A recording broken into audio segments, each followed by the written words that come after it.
Hello, you're listening to Ready, Set, Go Real Estate Investing Podcast, presented by Brandon Elliott. This show will be going over all aspects of real estate investing and is intended to educate, motivate, and prepare you to take action on your first or next real estate investment.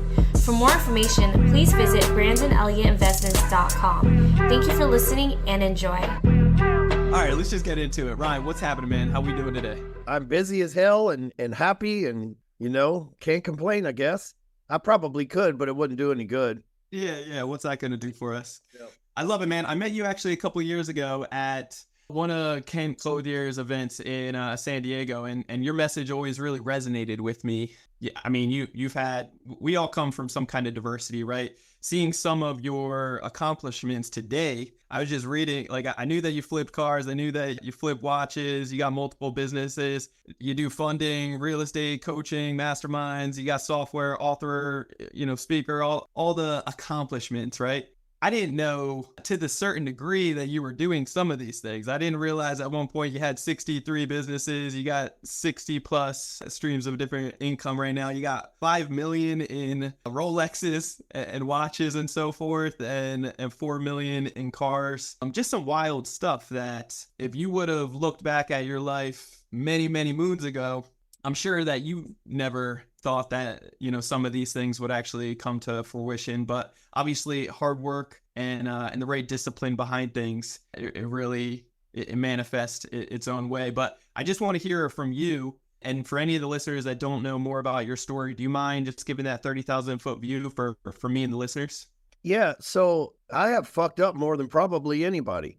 And I mean, it all started when I was 7. My stepdad adopted me because my dad disappeared, and I changed my name. And ultimately, because of that, kind of changed my identity. At 13 or 14 years old, started, smoking weed, selling weed, got into selling cocaine and meth and X and whatever, everything but heroin, basically, and crack. I never sold crack or heroin. Got arrested at 19, went to about 7 different prisons in a 2-year time frame, maximum security prisons, got out, got my life together, became a millionaire, went back to fucking prison again for some just snafu in the system, and this time went to federal prison. So I've been to 8 different prisons in my lifetime, and got out of federal prison in 2008 and got back into finance. Again, Dodd-Frank happened in 2010. I was a felon, got kicked out of the fucking financial industry, and I am a living example of those who can't coach. I couldn't do my job anymore, but I was really good at it, so I started teaching people how to do what I did. And that's what, when I started this shit in 2010, there were no Gary Vaynerchuks on the internet. There were no Grant Cardones on the internet. These guys all relied on face-to-face selling and DVDs and email lists and stuff like that. So I am, one of the key people, if not patient zero, for responsible for building a business on social media. I didn't have any mentors to look up to that had done it. I didn't have anybody teaching me that stuff. I kind of figured it out. And a lot of what you see today online has come from the ripple effect from me doing that. I just saw something, even as early as 2008, I just saw something changing in the way that social media could be utilized. And I've been, using social media to build businesses for 16 years now. And I've had my ups and downs in business. And like you said, at one point, I owned 4 million in cars and, was selling about $5 million a year in watches. Actually, it was about $3.5 million a year in watches. And, a couple of things for those of you that are young out there thinking about this kind of stuff. At one point, I thought having a bunch of cars would be cool until you got to go get them all registered, inspected, oil changes and shit like that. Just really became a pain in the ass. I've had 19 McLarens and Lamborghinis and Rolls Royces and Porsches. Now I've got one McLaren, which I'm probably going to sell pretty soon. I've had it for 3 years, and I've got one Porsche, and I drive a truck, an F-250 most days. I still got 5 vehicles altogether, but I probably need to sell off the McLaren because I have 4 kids now. I don't drive it hardly ever. About 2 years ago, man, you can make money from anything in all reality. And right now, you can't flip cars like you used to. You can't flip houses like you used to. You can't, flip watches that people don't have the extra money for them like they did just 2 years ago. So the climate's changed a lot. But I looked up, and I had all these different ventures and businesses, and they all fed the apex which is our business association, they all kind of fed Apex, but I looked up and I was like, look, man, I became an entrepreneur so that I could have time freedom and be my own boss. Now I work for everybody else and I have zero fucking time freedom. I gotta start doing something different. So I made some shifts, and some businesses failed. Obviously, the economy's been pretty rough. The restaurant business and some of our real estate deals went to hell. But on the flip side, I'm like, man, what are the three things I really like? My software company cash flows well, phonesites.com. My Apex business cash flows very well, and my lending business cash flows very well. So I've been niching myself back down per se to the three things that I actually like doing that will actually buy me time freedom. And it's oftentimes, I say all this to say this, oftentimes the things that we think will make us happy, shiny watches, flashy cars, all that stuff, ends up being a pain in our ass. 63 businesses, these things that we chase as entrepreneurs. And, I looked up and I got 63 different businesses and maybe even 64. And I'm like, fuck, man, if I just mastered what I'm good at instead of trying to do everything, I could make the money that I've got these other 60 businesses that I don't need, and I could just focus on 4 and do really good at these 4 and still be diversified, still have multiple streams of income based around those 4 businesses, but have a lot more time, freedom, happiness, and less overhead and employees and shit to deal with. And, that's what I've probably done over the last year and a half, is really get back to the basics and the things that matter the most. Yeah. Talking about mattering the most, I know that family is very big to you, and you got a beautiful relationship with your wife. You got 4 kids. You spend a lot of time like that. That's a strong culture that you're really, it looks like you are really passionate about being a father and really guiding them properly. Did you have that growing up? I know that you were adopted at 17 or at 7, and at that point, your father ended up really helping out in many different ways, the one that adopted you. So is it because of the lack that you didn't actually see that, or did you start actually getting a good role model at a younger age that has inspired you to do it yourself? Nah, hell, my stepdad sucked too, Good intentions, but it fucked it up as well. Yeah, he just, we're not the same DNA, so it's a hard job for him. But I never really had a positive father role model, which is why it's important to me. Yeah.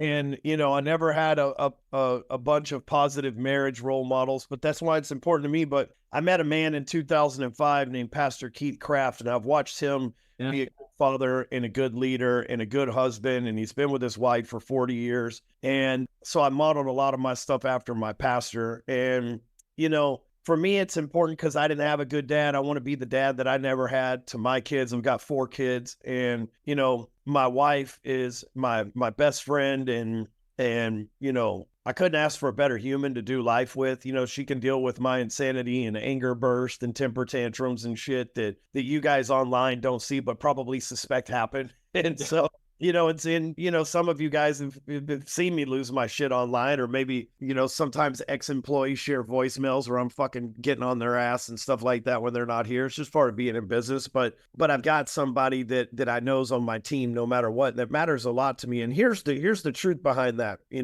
I started a lot of these trends on the internet. When I showed up in a black t-shirt with tattoos, that wasn't the norm back then. Everybody wore a suit and tie in 2010, 11. They dressed like they were a CEO of a company or a sales guy or something like that, and then I was like, you know what? I'm just going to do my thing and be myself. I was one of the first people to just start telling stories and cussing in them online. People used to always say, oh, you're not supposed to cuss. And, I was doing the funnel thing before Russell Brunson made it popular. I was doing the Lamborghinis and private jet shit back in 2016, 2017. So a long ass time before everybody had one. And now I look up and I'm like, well, you can finance a Lambo for 10 years.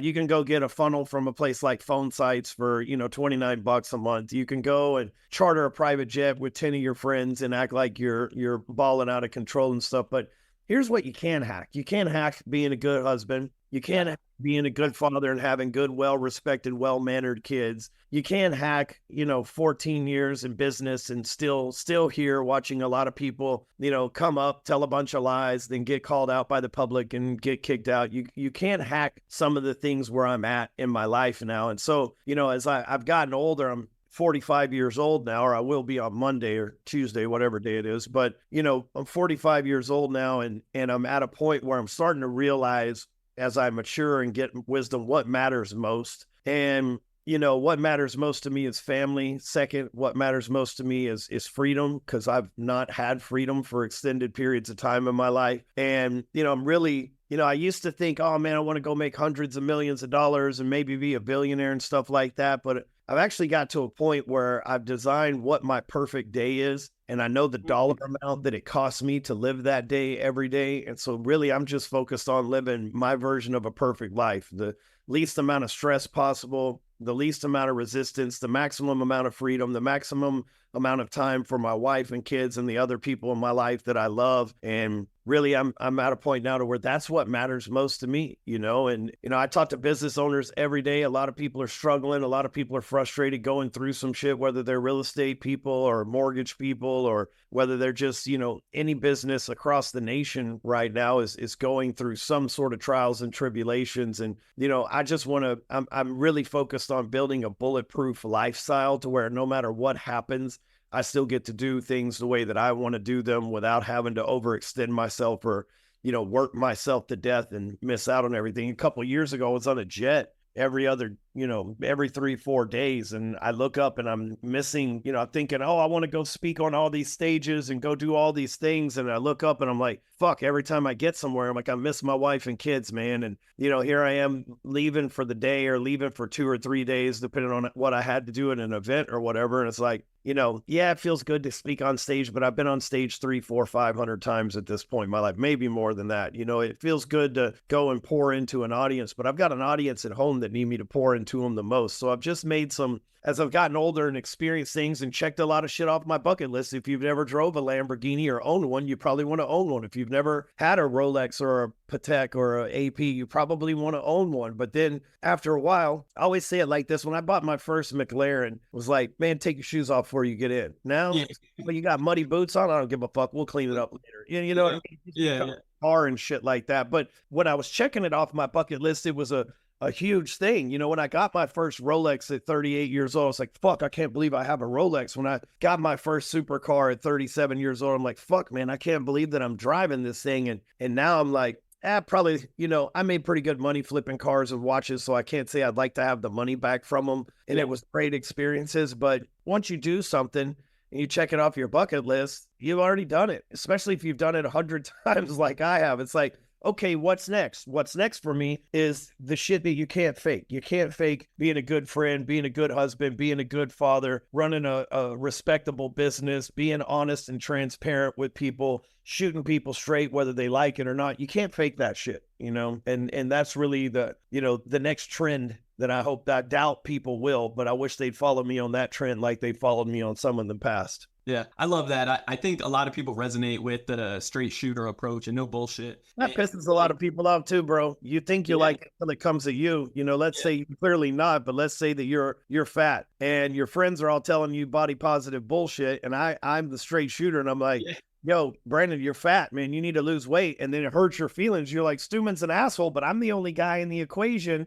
that is actually trying to help you out of a situation where everybody else is empowering you to make bad choices, It's true. It's true. Yeah, there's a lot of bullshit out there. There's a lot of softness in today's society, which really, I think it's fucking up America in many different ways. Man, more than you know. But I can definitely resonate with, I met my father when I was 18 years old in court so he could stop paying child support. And so I didn't have that male father either. I started selling drugs, big pothead and selling a bunch of weed. Had an explosion actually on this day back in September 24, 2011, and had an explosion in my apartment making hash oil. So I was on fire, burnt 40% of my body like a dipshit. And look at my hand. I don't know if you can see it, but I was on fire a couple weeks ago too. I wasn't making hash oil. I was just trying to burn brush at my ranch, but I made a bad move and it was a little slippery and I fell and gas poured all over me, caught my whole fucking body on fire too, man. I'm burnt, my legs, my hands. But I fucking feel your burns, man. There ain't nothing you can do about that shit, bro. You just have to suffer the fucking pain, man. Did you get you go to the hospital and get some shit taken care of or what? And I'm too much of a fucking, it happened on my cattle ranch. So it's like, you can't be there. First of all, there ain't a fucking hospital out there nowhere. And second of all, it's like, I'll just man up and deal with it. But if it hadn't rained 20 minutes before I did this, which was the whole timing of the reason why I set the shit on fire in the first place. But if it hadn't rained and I wouldn't have been able to stop, drop, and roll into a mud puddle, I probably would have needed to go to the hospital, man. Fuck, man. Yeah, that's crazy. That's some real Texas shit over there. Yeah, that's me. Yeah. Been here for 5 years. Yeah. So talk to me when it comes down to the hardcore closer. I know you've been coined this a few times now, and there's a quote of you saying that you've gotten more salesmen of the month plaques than you can count. So what does that actually count towards? Like where you were working for somebody in the past before starting all these businesses, and what does that look like? I've been the top producer everywhere I've ever worked, and I haven't had a lot of jobs. Was the top producing salesperson at a car wash franchise. My ticket average was higher than everybody else. And then I became a mortgage officer, and I worked at over the course of a decade, 4 different mortgage companies because I'd get recruited. The first one I started at, became top producer, got recruited to a better one, became top producer there, got recruited to a better one, became top producer there, then went to prison, got out, and got a job after I got out of prison at a very large institution and became the top producer there. So, I'm a very competitive person, and I realize a couple of things as a sales guy. Most people don't have any finesse. Zero. They call and say, hey, Brandon, you want XYZ? And you're like, nah, I'm good. Okay, cool. Have a great day. Most people have no finesse, man, but I'm able to figure out what somebody really wants. I knew when I sold mortgages, what made me good was I knew nobody wanted a mortgage. Nobody's like rolling over in the middle of the night going, honey, we could be in debt for 30 years at a specific interest rate. That's going to solve all of our problems. That's not what they want. They want a fucking house.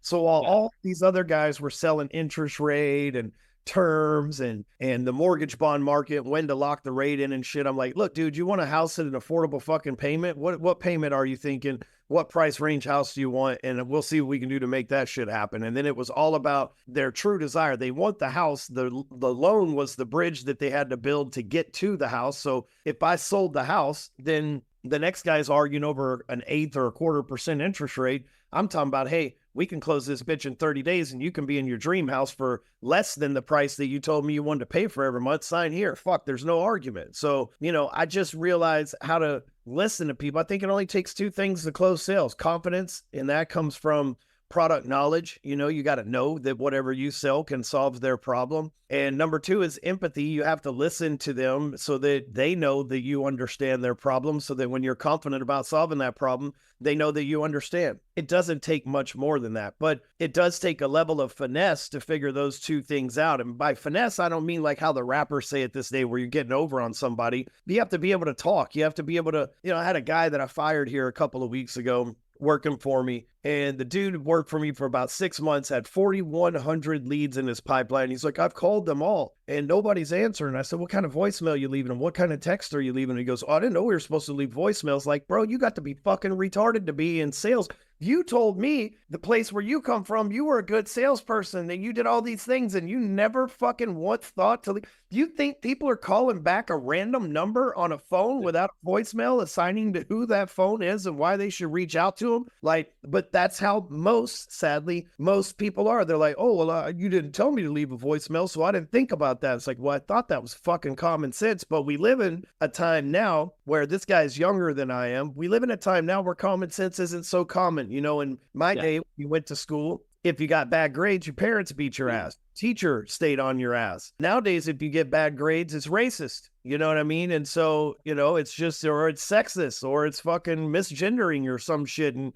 now, I was towards the end of my time in sports as a kid, we didn't get participation trophies. That's the generation after me. And I'm like, it's kind of weird, but okay. But now we're getting participation trophies in education, and we're wondering why we're becoming a nation of idiots. Well, I don't wonder. I know why it is. And, a lot of these folks don't think for themselves and shit. And it's not everyone, and it's not everyone in the younger generations, but it's getting worse year over year in the way that people just not thinking for themselves, not having communication skills, not having any kind of finesse, or not wanting it bad enough. Like I didn't care about the the trophy that came with being top producer. I care about the paycheck that came along with it. I care about the respect of the peers and the maybe even the hate from the peers that I'm whipping their ass in the job. You know what I mean? Like that's what kept me going. It's like, oh, I can't let Brandon beat me this month. He got close last month. I got to run the score up. Yeah. So, but a lot of people don't think that way. They think, oh, Brandon and me, we both deserve to win. Fuck that, Brandon. If you're competing against me, I want to win. You could take second place, bro. You know, like.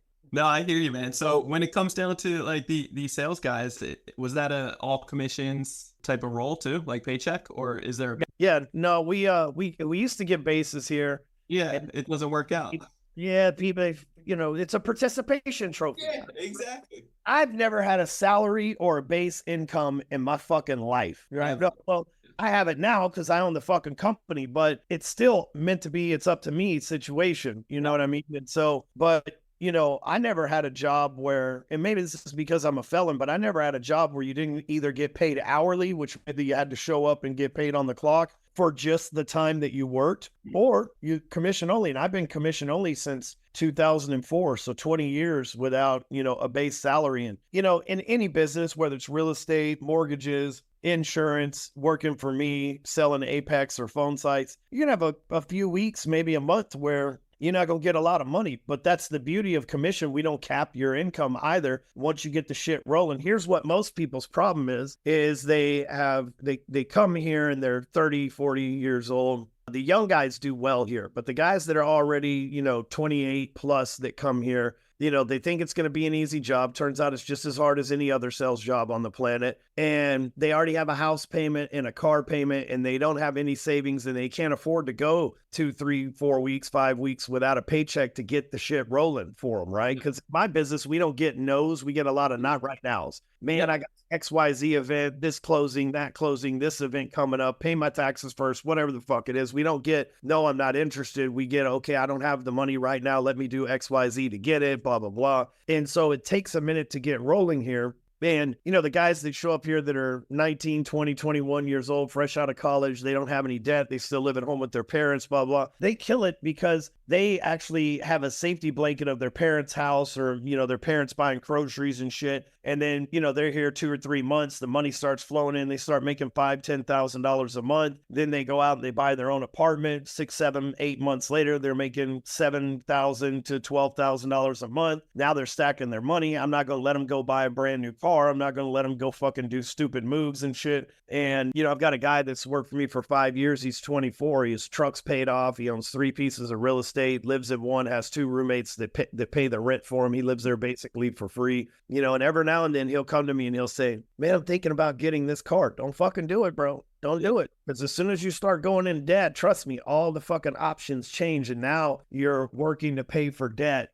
or working to pay for this new object as opposed to working for freedom. The longer you can stay free, the better, you know? Yeah. Talk to me for a second. The difference between good debt, bad debt. A lot of people are getting it fucked up, and they kind of, like you said originally, if you don't have the Lamborghini or the McLaren at first or the Rolex, you may chase those things at first. And then long and behold, the more that you have of it down the road, you're just acknowledging that it's more of a distraction. It's taking away time from what you really desire and what gets you excited. I've started seeing that in some of the success that I've had, you know, get a watch. And then I'm like, all right, well, I feel nice when I step in the room for a second, and then I feel like a fucking moron later for wasting 20 grand on it. You know, so talk to me about that for people that are putting their priorities in the wrong order. Well, you know, the truth lies somewhere between Grant Cardone and Dave Ramsey. If you follow both of those guys, right? Like Grant tells you don't spend all your money, blah, blah, blah.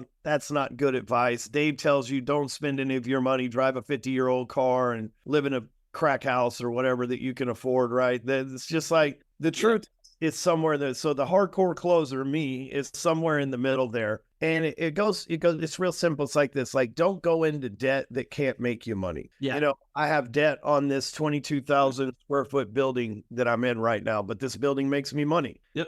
I have, in the past, I financed Lamborghinis and shit, but I bought them to sell, and I bought them to go to networking events, and I bought them to get into car clubs. They made me more money than I ever paid for them. I bought them for marketing and shit like that. You know, the watches, I was buying and selling watches, and I wasn't doing that to buy and sell watches, but if Brandon, you can afford $20,000 for a watch. You can afford some money to join Apex as well. Hey, you're already successful. You're blowing money on shit like a watch, which means you have a disposable income. You should invest in yourself and be a part of our Apex network. We'll help you make more money, buy more watches if that's what you want to do. And so, if you can make money from it, then you can borrow. But here's what most people do. They go and they want a fancy TV for $5,000, and they don't have, and I don't know how much a fucking TV costs these days. I haven't bought one in a year, but they go and they find a fancy TV they want for $5,000, and they go to Best Buy and they finance it for $5,000, and now they're paying $150 a month for 6 months or 60 months or whatever the case may be. TV's not going to make you any money. You're not going to be able to sell it and get your cash back, and now you're in debt for something that was for purely pleasure and entertainment reasons versus going and buying a rent house. And you go and you put some money down on a rent house, and it doesn't have to be an expensive one. Some people are like, well, fucking $5,000 for a TV is different than a rent house. I bought a house for $27,000 4 years ago that I got for sale for $100,000 right now. So,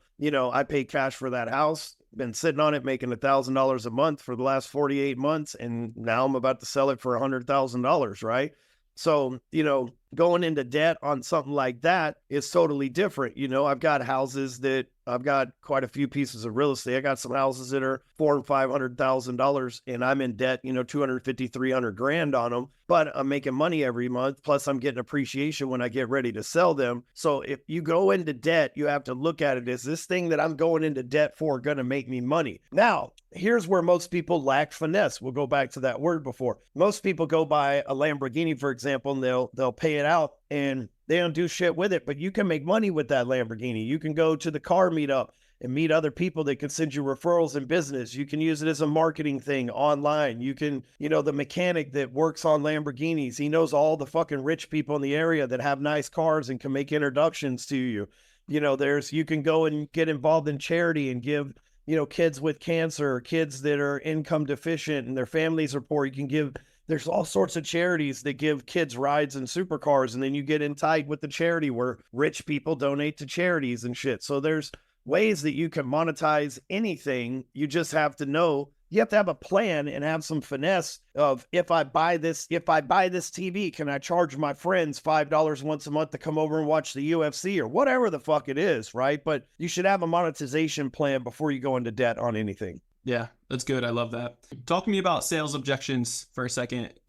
At the end of a close, I know that you have, in your space, you have a lot of people that say they want it, but possibly right now they need to figure out money or whatever it may be. When it comes down to the sales objections at the end, they say they need to talk about it or talk to their wife or whatever bullshit that they come up with, and they can't make a decision right then and there on the spot. How do you typically train your sales guys? Well, years ago, before it was popular, we were the one call close place. And, the consumer gets smart over time. And nowadays we have like a weaker society. They don't like their objections handled per se the way that they did just 5 or 10 years ago. So now we have a 3-step closing process. Set an appointment, do a presentation, follow up with them. And the real money is in follow-up. Because even if you're good at one call closes, which occasionally happen, even if you're good at those, there's going to be a lot more people who don't one call close. So the true game is following up with people.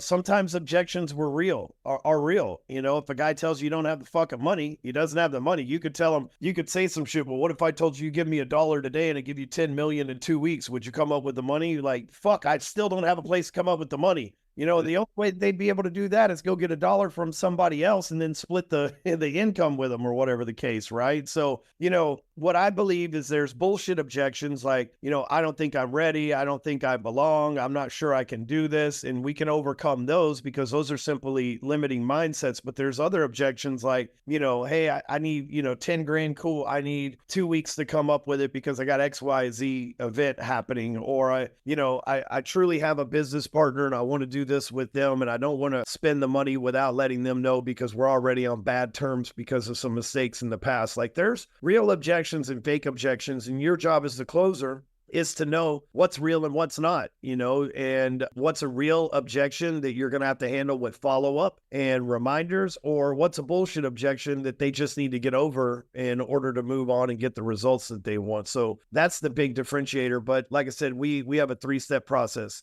I sell to business owners, so they're busy. If I call you right now, you're most likely not going to answer the phone, or you're not going to have 20, 30 minutes to talk. You're just not, right? Because you're busy. So number one is, hey, I know you're busy right now. Let's set up an appointment for a time that you're not busy. How does Tuesday at 3 p.m. work? Okay, cool. I got time then. Okay, I got you down. I'm going to call you then. We'll have a quick 20, 30-minute conversation, lead you to a decision.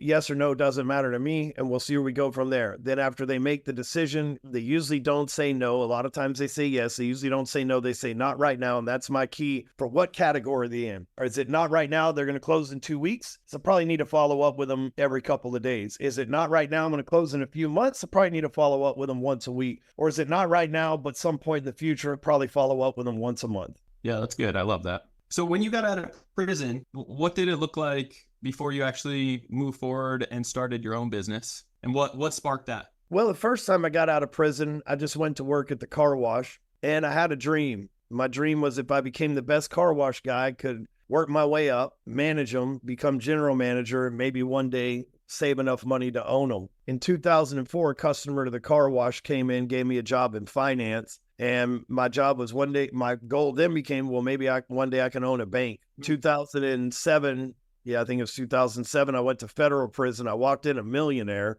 and I walked out divorced with $25 to my name, living in a halfway house. But I knew I had already had success before, and I had a belief that I could go get it again, and I did. And even though the financial markets were down 2008, 9, and 10, I did pretty well, 6 figures, multiple 6 figures a year during that time. And then 2010, I'm like, fuck, well, that job's gone. I'm not going back to washing cars. What am I going to do? And, I started the social media thing that you see today long before anybody else was doing this. And it was like very difficult, but I stuck with it. A couple of years later, we caught some momentum. A couple of years after that, we're doing 6 figures a month. A couple of years after that, we're doing multiple 6 figures a month, and so on and so forth to where we're at today. And it got to a point where it was like, I know that if I just work, anything that any of us wants on the other side of hard work and determination, and if I just stick to something and don't quit, I'm going to end up winning in the long run. And we're going to go through points where it's very difficult. Being a business owner is the fucking hardest thing I've ever done. If I could go back in time, I would find somebody like a Grant Cardone, and I'd be their number 2. I don't like the fame. It's not for me.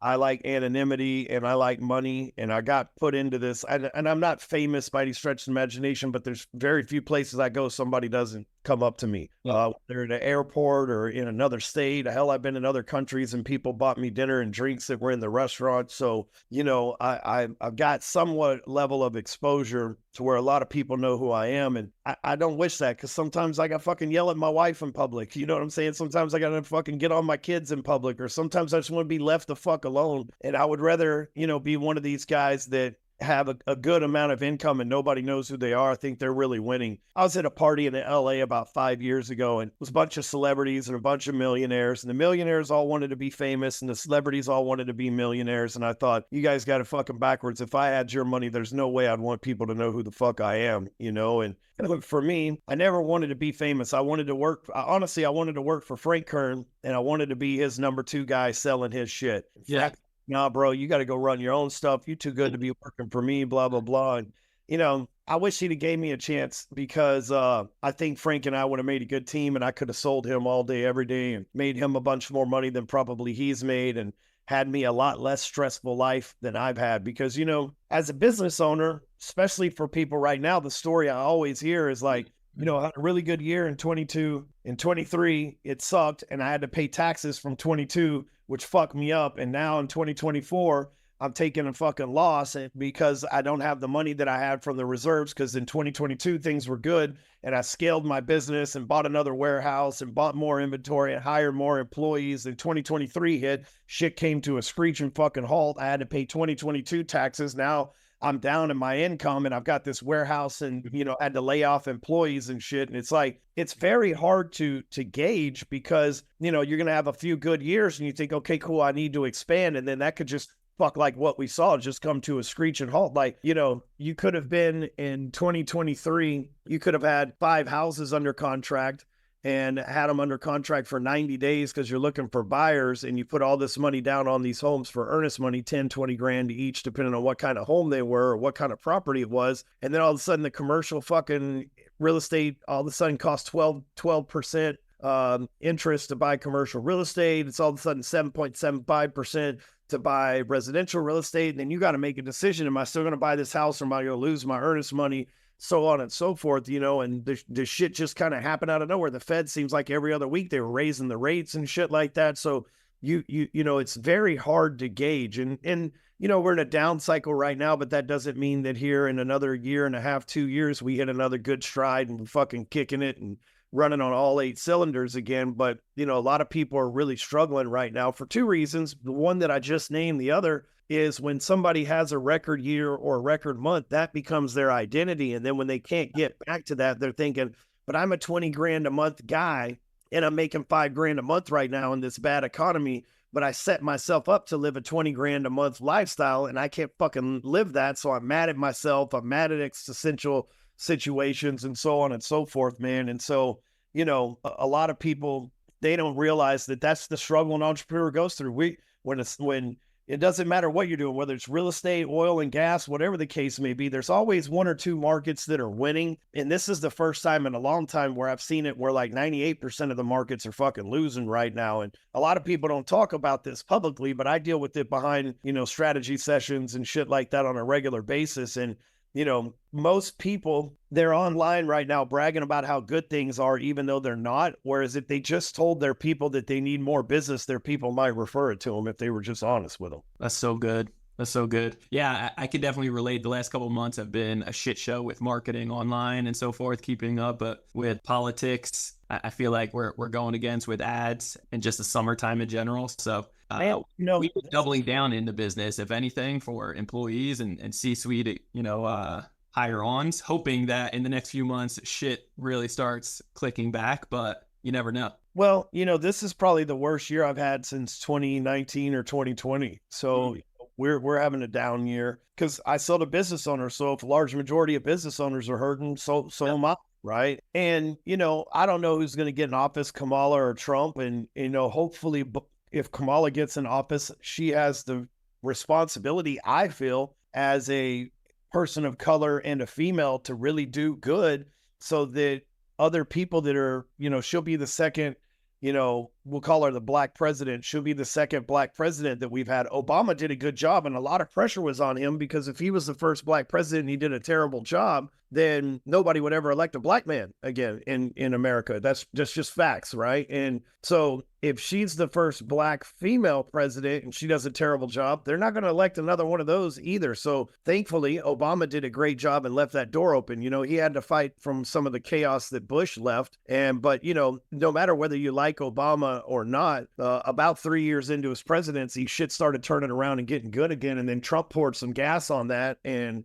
made it good. And then Biden, old stuttering Biden, he fucking came in and undid a lot of shit that Trump did, which, you know, took us back to like maybe the first 4 years of Obama's administration and fucked things up. And it takes a couple of years for those things to kick in. So hopefully when Kamala gets in there, 2 things, she's going to want to get reelected. So she needs to do a good job to get reelected. And she needs to do a good job to set example and not make it to we're never fucking electing a woman again. Look what she did to the country. You know what I mean? If Trump gets in, we know what we can expect. You know, a lot of the same shit that we got from 2016 to 2020. So, you know, I think whoever gets in office has a lot of pressure on them to make things good. And in my opinion, I think that the Democrats in Congress and the president that we have right now needed to make things bad because government loves having problems to solve that they caused. And so they love to say, hey, all these things were caused by Trump. Things are bad right now because of Trump, and we turned it around. So I think she's going to have to do that too. So, you know, I think either way, hopefully, either way, whoever gets into office, they've got a lot of work to do to turn things around, but hopefully that's their agenda. But right now, it seems like we're more focused on fucking killing babies and banning guns than we are putting money in the fucking pockets of the average household in America. That's what matters most, right? Like, you know, if you can't afford, if you don't have money, you can't afford an abortion or a gun anyway. You know what I'm saying? So it's just fucking stupidity. The shit we put out there these days, that's the important pressing, agenda of one party or another, is very foolish, because I don't give a fuck if somebody else, I'm not pro-life or pro-choice. I'm like, I got kids in my own family. I don't give a fuck what somebody else does. Like, you want to kill them, you want to raise them, I don't give a fuck, right? I don't care if a felon has guns or a bank robber has guns or everybody has guns, because if there's more people with guns, then the bad guys with guns can't stand out. They can be equalized a lot easier. I feel more comfortable in a room where everybody's packing heat than in a room where only one guy's packing heat, because that one guy can take us all out. If everybody's packing heat, he's only going to get one or two of us before someone gets a shot off, and a lot of people don't think that way. And even if you ban guns, there's still always going to be the one lawbreaker guy that has a gun anyway. And now he's got a distinct competitive advantage against everybody, versus a state like Texas or Oklahoma, where you can just open carry and be like, bitch, fuck around and find out. You know what I mean? I prefer that. So, I think a lot of the things that we discuss these days in the political realm are fucking stupid. Who cares? You want an abortion, get an abortion. You don't want an abortion, don't get an abortion. Nobody gives a fuck. Go fucking do what you ever want to do. As long as my wife and I aren't having that conversation about our kids, then fucking doesn't matter to me. And it's the same thing. It's like, you want to be gay, be gay. I don't give a fuck. But it doesn't need to be on every TV show, and it doesn't need to be a political talking point. Like, if you like the same sex, then fucking go like the same sex. But just like, we're not running a heterosexual agenda and shit. So a lot of the things that we got people focused on, we shouldn't be focused on. The thing that we should be focused on is, how do we get more money in the hands of the average, everyday, ordinary American that's stressing out and in a bad financial situation right now, to where they're not angry on the internet. They're not fucking mad at this, that, and the other. Everybody's prospering. Everybody looks good. Our cities are clean. Homelessness is cleaned up, and the cops are empowered, and we're in a safe fucking country that looks like Dubai or something like that,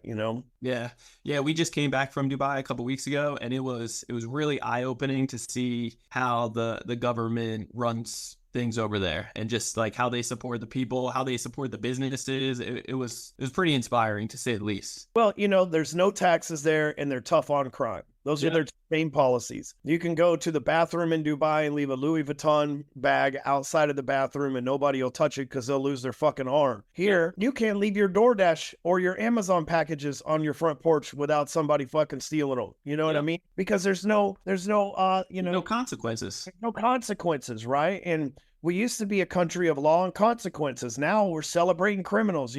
Oh, George Floyd, he was a great dude. Really? The hell, great dude? Yeah. Like, whether he was choked to death or whether he overdosed on fentanyl, either way, he did something to have a run-in with the cops. And maybe the cops did overstep, maybe they didn't. I wasn't there, so I don't fucking know. But either way, I know every time that I've had a run-in with the cops, I did some fucked up shit. They don't just show up picking on people for no fucking reason. They don't just go, oh, look, it's a black guy, let's go fuck with him and get the fucking whole country upset with us. That's not what happens. But the more people feel empowered, we see it on social media all day, every day, where guys talk shit to the cop, and the cop makes a move, and people are like, that cop's wrong. I was like, did you not hear what the fucking guy just said to him?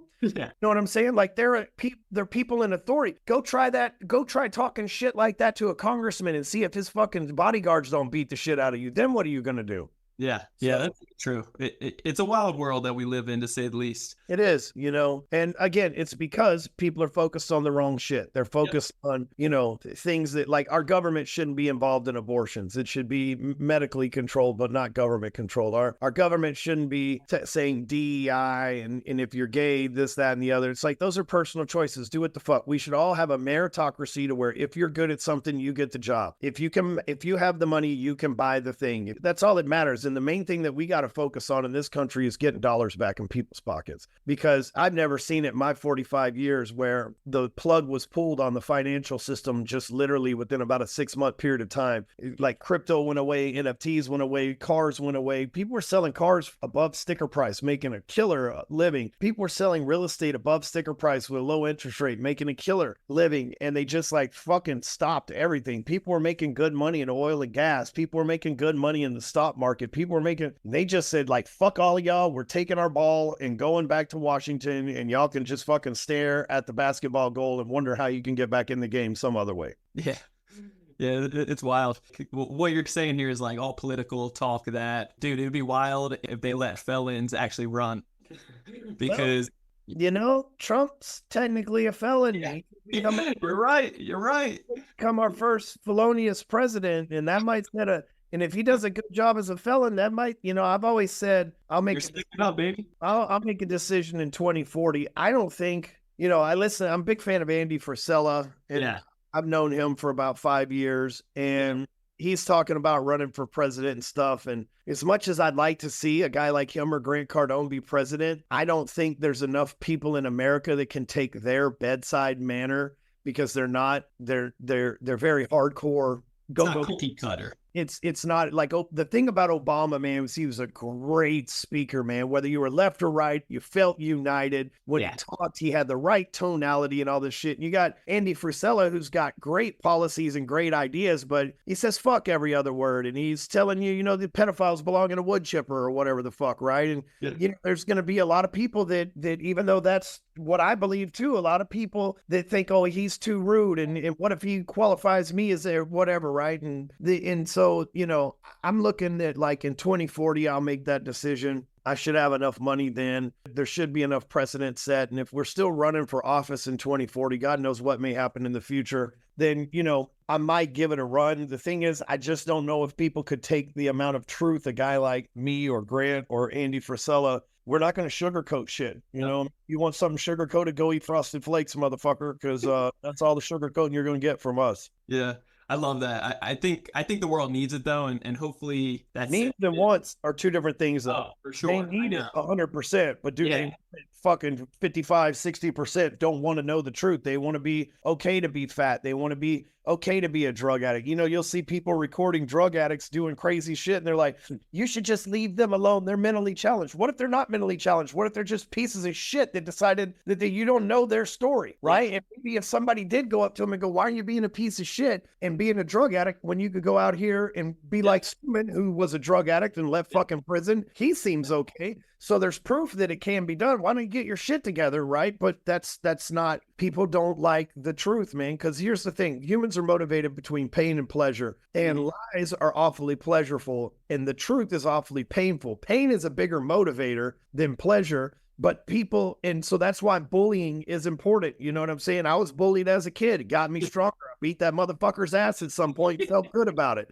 Like people on the internet at one point told me I was fat and out of shape. So I started working out, getting in better shape, Like, we need that, even though it hurt my fucking feelings and made me mad at those people. I need my feelings hurt because pain is a motivator. At one point, David Goggins was fat. Motherfuckers were calling him a fat piece of shit and everything else. That motivated him to go on to change tens of millions of lives in the fitness realm and save millions of lives from being a Navy SEAL. We need people. It's not bullying. It's people telling you the truth that you don't want to hear. And bullying is what the victim says when they don't want to hear the truth. Oh, you're bullying me. There was a lady on the internet the other day talking about why she doesn't put her shopping cart back. She had some fucking slew of bullshit excuses. And I said, lady, this is why you have a double chin. You're fucking lazy. And she sent hundreds of her fucking followers. This lady's a doctor too, by the way, like a PhD doctor. And instead of just being like, man, shit, maybe I should put my cart right back, not be a piece of shit and lose some weight. She sends hundreds of followers to text me and my wife on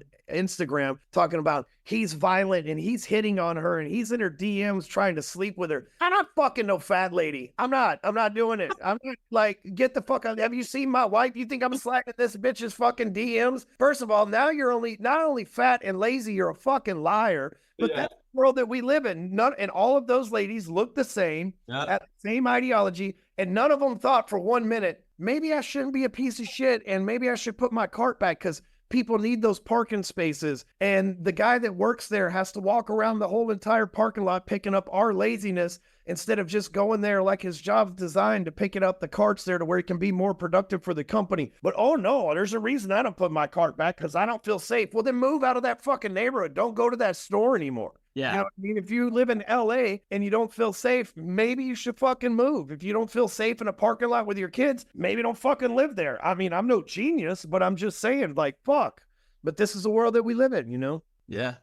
No, I couldn't agree more, man. It's wild, to say the least. you have a funding company and you're doing your part to start making an impact and really start changing some things. Can you just explain a little bit more about that? We do similar things. We teach people how to get funding from banks, more on the 0% credit card side. That's how I got started into real estate. So I would love your feedback of what you're doing with that. And then I want to respect your time and start wrapping things up for you.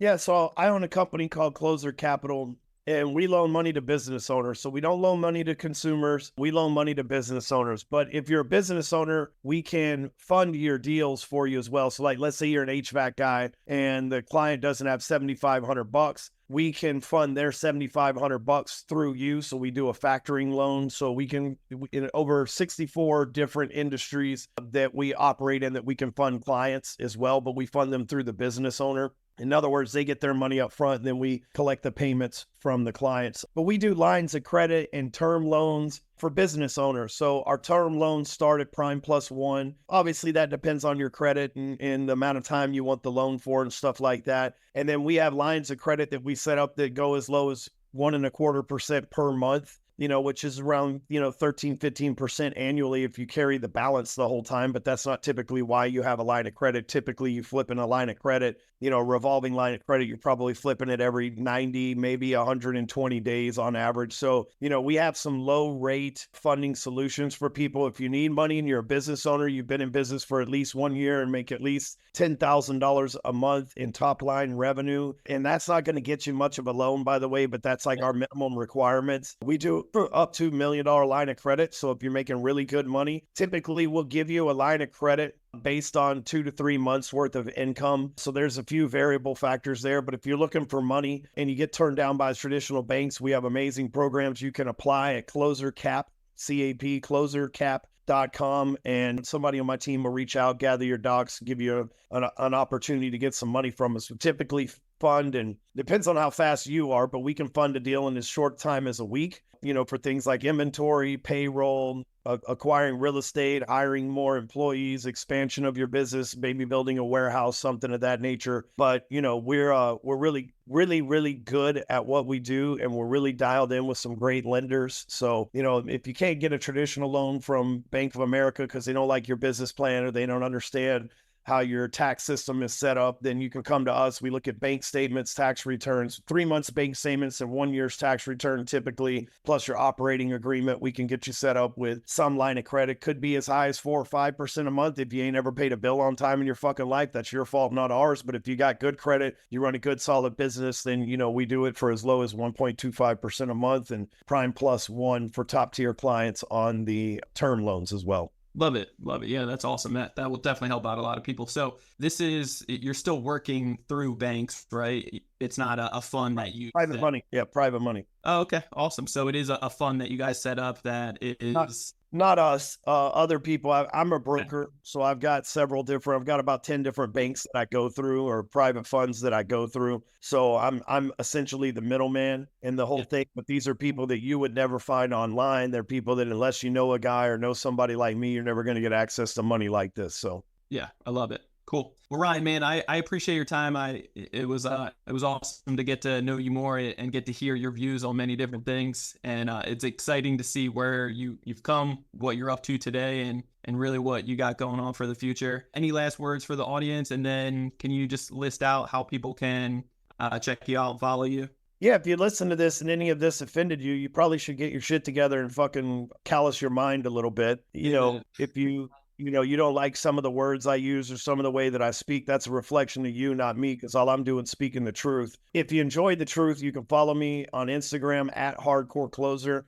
I don't talk a lot of business shit on there. I'm usually just ranting and talking shit and having a good time on there. I use it as true social media. Facebook, I do a lot of inspiration posts and a lot of what if and thought-provoking posts on business and stuff like that. On Facebook, I'm Ryan Stewman. Both of them have blue checks. Don't follow any account that doesn't have a blue check. Don't fucking respond to anything that says I'm Ryan Stewman's side fucking account or whatever. I don't have no other accounts, just those two. And if it ain't those two, it ain't me. So Hardcore Closer with the blue check, and then Ryan Stewman on Facebook with the blue check. So Well, I appreciate your time, brother. It means a lot. And guys, if you haven't checked out Ryan and started following him, do that right now. Reach out to him, show him some love. Same thing with me. If you want to get a hold of me, you can check out Brandon Elliott Investments on IG or Credit Counsel Elite on IG. And if you haven't hit that subscribe button yet, what are you waiting for? Do that right here, right now to Ready, Set, Go Real Estate Investing Podcast. You get the newest subscription, or when you subscribe, you get the newest notification every single Monday when the new episode drops.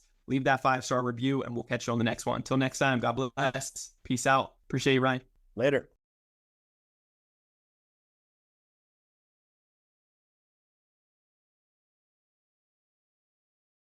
Awesome, man.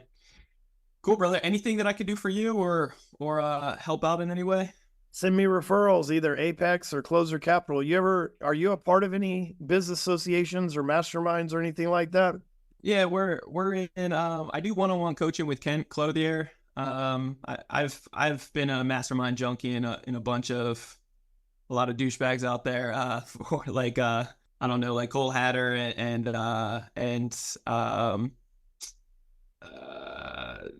Cody Sperber and some of their top tier stuff. But I was in 100 million with Dan as well. But how much money did you lose in that thing? Luckily I didn't invest in any of their products or any of their funds. Thank God. A lot of my friends did, though. It sucks, man. Really sucks.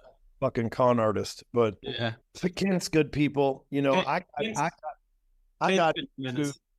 got into 100 million because, you know, they gave me a slot in there. I didn't have to pay for it, and Kent was there, and you know, Cody and I don't always get along because he's kind of wishy-washy, but he, you know, I invested with Cody, and I kind of had to force his hand a little bit, but he did end up making it right. So I can't complain about him, unlike Dan and Wags and some of those guys. But, you know, Kent's always been a real one. I really like him. So yeah, Kent's always been amazing. He's been able to help our business grow, double up every year. So I've been with him the last 3 years, but I had the same experience with Cody that I lent him like $250,000 on a real estate deal, and they fucked around for a while, but they finally made it right.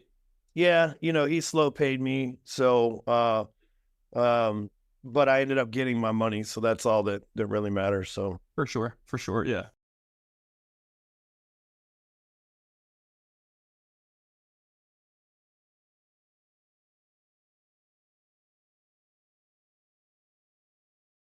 I agree, man. Well, yeah, I mean, if there is anything that I could do for you or help out in any way, I love what you got going on and your core values. Well, I appreciate it. Like I said, man, you know, if you know people looking for some help, you know, either loans or looking for a network like Apex to be a part of, dude, send them my way.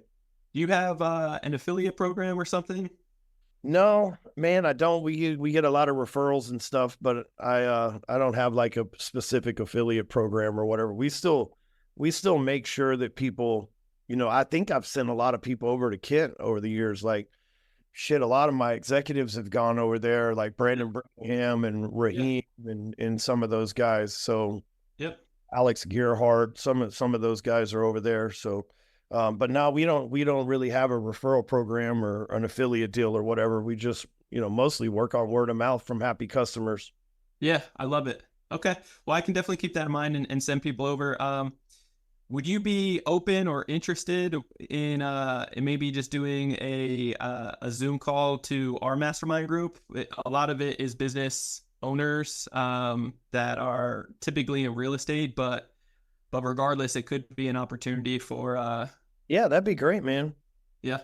Okay. Yeah, we do once a month on the first Tuesday of the month a Zoom call. So I could yeah, I'll DM you more info on that, and then if we could set something up, that would be good. That'd be great. I'd love to do that. Yeah, I'd love to do that, man. Cool, man. Well, I appreciate your time, brother. What else you got going on for today? Anything crazy? Just back motherfucking calls. So okay, all right. Well, have fun, man. I appreciate your time. Later, man.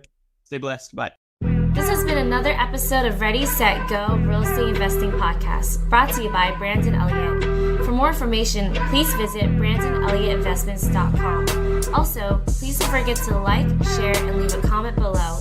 Thanks again for joining. Until next time, God bless.